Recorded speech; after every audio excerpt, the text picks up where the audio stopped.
we go to our service, we ask everyone to stand up and let's call for our brethren to lead us sa ating opening prayer.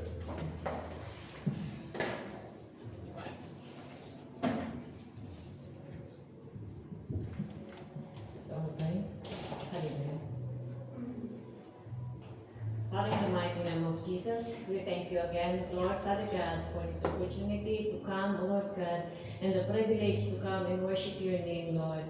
Maraming salamat sa thank you, Lord, for bringing us here, O Lord God, safe and sound. Maraming salamat din sa panahon, sa araw, na maganda ang panahon, Panginoon. Maraming salamat sa biyaya mo ngayong umaga na kami po ang iyong ginising upang ganun, Panginoon, ang bigyan po namin kayo ng karangalan at pagsamba namin sa iyo sa araw na ito, Panginoon. Father God, we pray that may your name be glorified as we come in your presence, O Lord God, na nawa po, Panginoon, ay aya-aya po kami, Panginoon, na humarap sa iyo ngayong umaga, Panginoon. Hinihiling po namin na anuman ang mga balakid sa aming samba sa inyo, hinihiling po namin na inyo po kaming patawarin at linisan, Panginoon, upang sa ganoon ang aming mga katawan at mga kaisipan ay laging nakasentro sa inyo, Panginoon. At iniaalay namin sa inyo ang aming mga physical na katawan, ang aming spiritual at ang aming emotional, Panginoon, na iniaalay namin sa inyo lahat. Take control of us, O Lord God, na lahat, Panginoon, ay nakakonsentrate kami sa that we will worship you, O Lord God, in spirit and in truth, Lord. We offer our body as a living sacrifice, Lord, to worship you today. And Father, we pray for all our brothers and sisters who are still on their way, Lord. We pray that you bring their foot here on the church, O Lord God, para kami ay magkakaisa, nagsasamba sa inyo, Lord. We pray, Lord, that whatever hindrances in our coming to your presence today, Lord, we pray na kayo po, Panginoon, ang sumakop sa aming mga kaisipan, Panginoon, na ang aming pong kaisipan ay laging nakatutok sa inyo, O Lord God. And Father, we invite the presence of the Holy Spirit in this school. We pray that you visit us today, O Lord God, sa aming pagsamba, that we will feel your presence. Each and every one of us, O Lord, will be blessed, will be encouraged again today, O Lord, as we come to worship your name, O Lord God. Iniaalay po namin ang aming mga kanta, ang aming mga prayers, at ang aming mga pagkikinig na inyong mga salita, Panginoon. Nawa po ay ang aming mga pag-aalay lahat, Panginoon, ay kaaya-aya sa inyo, Panginoon, at mabango sa inyo, Panginoon. And we pray, Lord, kayo po ang mag-lead sa amin. We pray that the Holy Spirit will lead us. And we pray, Lord, na because you are the God of order, Lord God, so we pray for the order of our worship today, Lord, na kayo po ang sumakop sa lahat ng aming gagawin upang sa ganun ay kaya-aya lahat ang aming ipaghahandog sa inyo na aming mga pagsasama. Thank you, Lord, in your name be glorified. In Jesus' name, amen.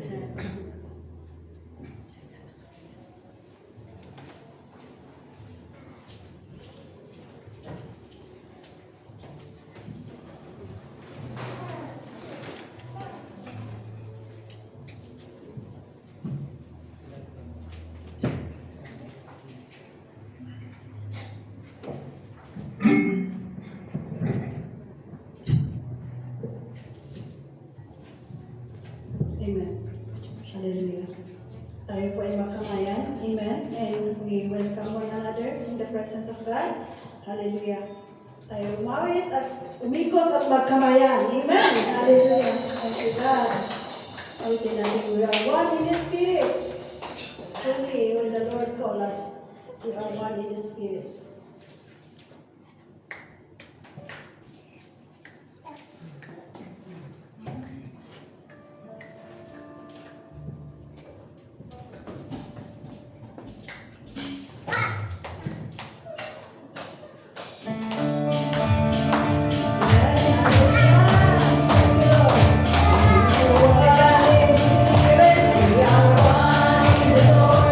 We are one in the Spirit.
Lahat po ay list mo po.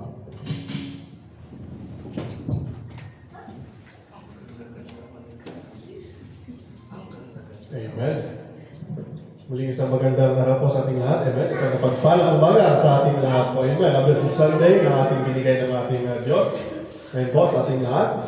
And as we come to share our testimonies, we give mag-serve po ng encouragement sa ating lahat. Amen po.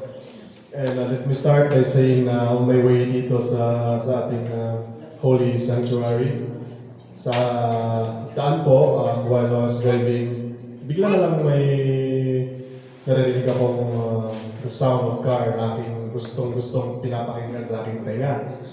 And paglingon ko sa side mirror, yun na, mga nakapilang more than 12 to 15 Lamborghini. Nasa tangensial ako ng nasa tangensial ako. And then, while naglaylo ako, nag-soft ako ng pag-drive para makita or mapakinggan ng mabuti yung sound of those cars. And di ko na namamalayan na ang dami pala, sobrang dami nila. And nasa gitna nila ako or we're just, naglalaro, ganito, ganyan. And to make it short, I had a short conversation with the Lord. Sabi nung, parang, sabi ko sa Panginoon, one day, sana, matikman, ganito, ganyan. And sabi ng Panginoon, I can make all that happen. But anak, know na, what you're looking after really is isik mo sa puso mo. And yun nga yung message ng Panginoon sa akin na we're not after mga materials or mga luxury things, ganito ganyan, considerate yung sa trabaho, etc. But we are after for the glory and sa riches for what the Lord has in store for us. Amen po. And so yun, I was blessed kasi first time ko na mapaligiran ng ganong karami na sports car. And so sa sobrang luxury, I was I can consider na parang regalo din ng Panginoon sa akin na matikman kahit papaano. So, for those who are madaming may testimony, feel free. Just you're not doing it for yourself, but you're doing it for the glory ng Panginoon. Amen po. So, we are free. Mag-testimony.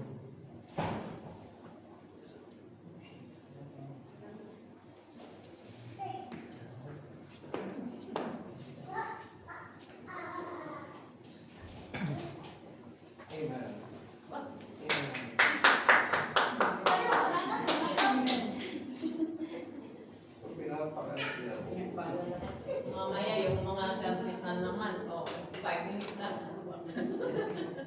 No, thank you very much. I would like to thank you very much sa pasalamat ako sa Panginoon. Ang ikitestimony ko is about yung sa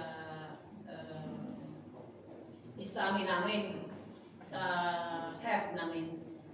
So, inano kami na 2 years na kasi kami na hindi sabi ng sakwe, na hindi kami nagpulitibo. Dahil, ewan ko ba kung bakit parang takot ka na magpapulitibo. Takot ka parang maririnig mo.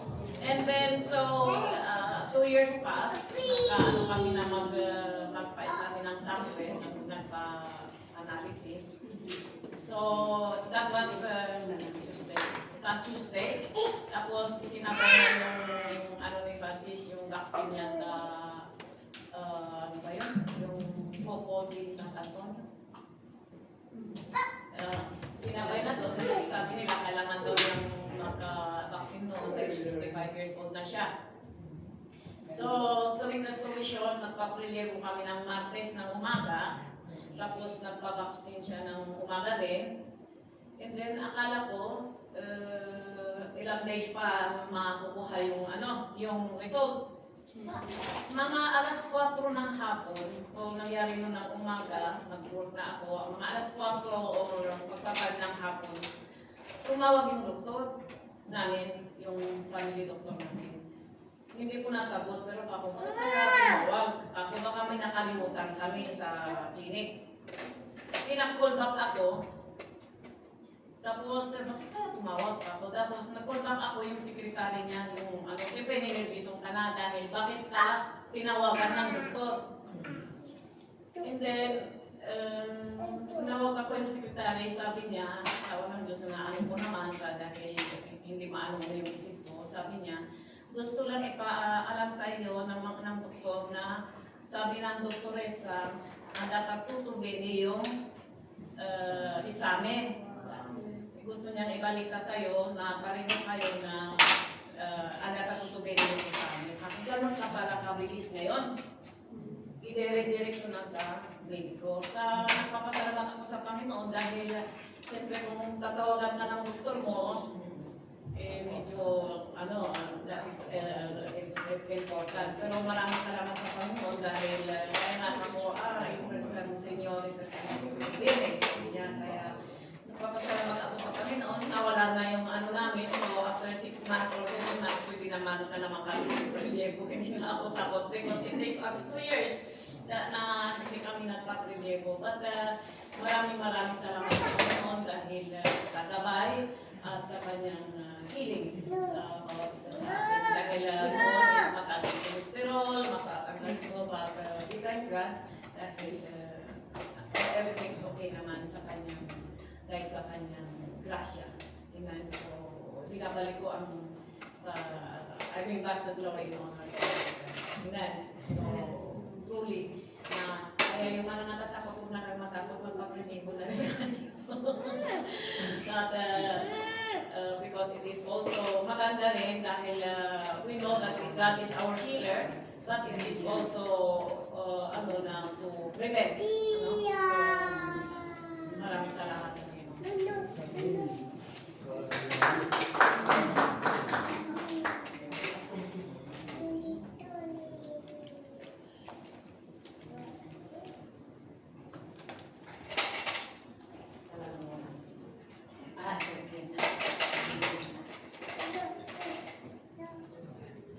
I just want to testify din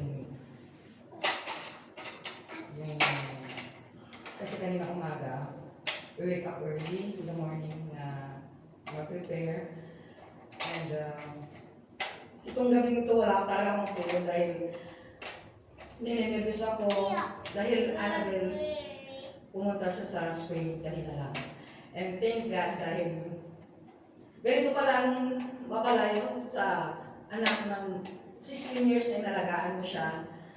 Kasi iba yung anak ko rin sa Pilipinas na 4 years at 8 years na iniwan ko.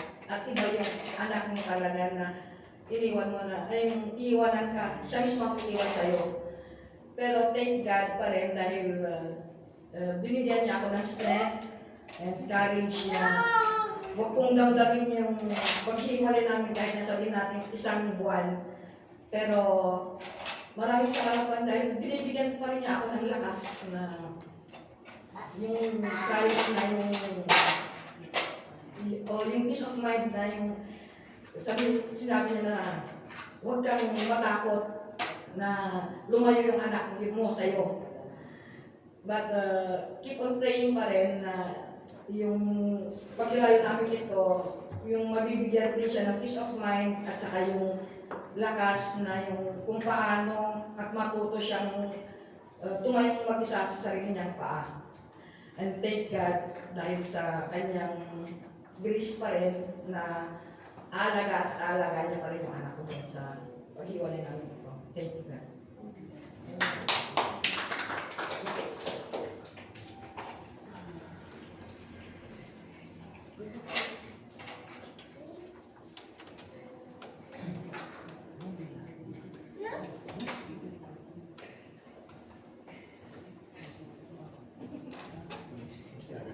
Maraming salamat sa mga testimonies.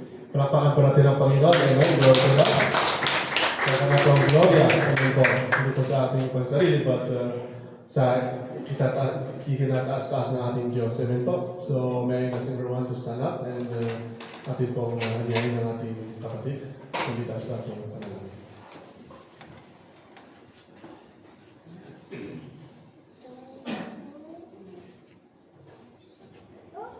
Magandang umaga po sa kanyang lahat. Dumako po tayo sa presentation. Hallelujah. Ang Diyos, inadakila ka namin, O God. Pinupuri ka namin, O Diyos.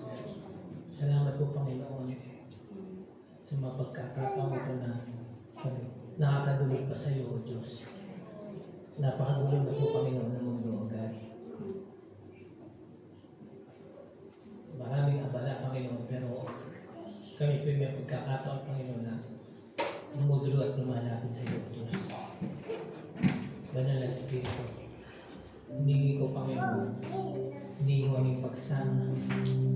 Hinadalangin ko ng mamamutawi ang aming bibig ay yung gabayan. Salamat na po, Panginoon. Sa iyong banal na Espiritu, Panginoon, na aming kasama sa mga ganito. Dalayan ko nga po, Panginoon, ang bansang Pilipinas sa Diyos. Napakagulo na rin po pa rin ang aming bansa. Sa Senado, hindi mo lang kung anong tunay. Pero may mga batas, Panginoon. Kaya dati, Panginoon, dalayan ko nga po, Panginoon, na ang mga Senado ay mga senador, O Diyos. Ikaw po, Panginoon, na magulo sa kanila, O God, na ang pagsisimba nila ay bansang Pilipinas at ang hindi isang tao lang. Dalayan ko, Panginoon, makita ng aming mga kababayan, imulat mo ang kanilang mga mata, makita kung ano ang katotohanan. Dalayan ko rin po, Panginoon, bansang Pilipinas na magluklok ka ng tamang leader, O Diyos. Dahil sa pamamagitan ng tamang leader, Panginoon, ang korupsyon, O Diyos, saan mo po, Panginoon, na magmula sa taas, pababa ang korupsyon. Magkakaroon kami ng leader na aming titingalain, aming pagtitiwalaan. Sa pamamagitan nito, ang korupsyon, Panginoon, ay magmumula sa taas, pababa, O Diyos. Kaya po, Panginoon, pagdating ng 2020, O God, mulat po po, Panginoon, ang aming mga kababayan. Yes. Dahil po, Panginoon, sa pagluklok ng tamang leader, ang aming bansa, O Diyos, ay napakayaman. Pero kami ay naghihirap dahil sa korupsyon, O God.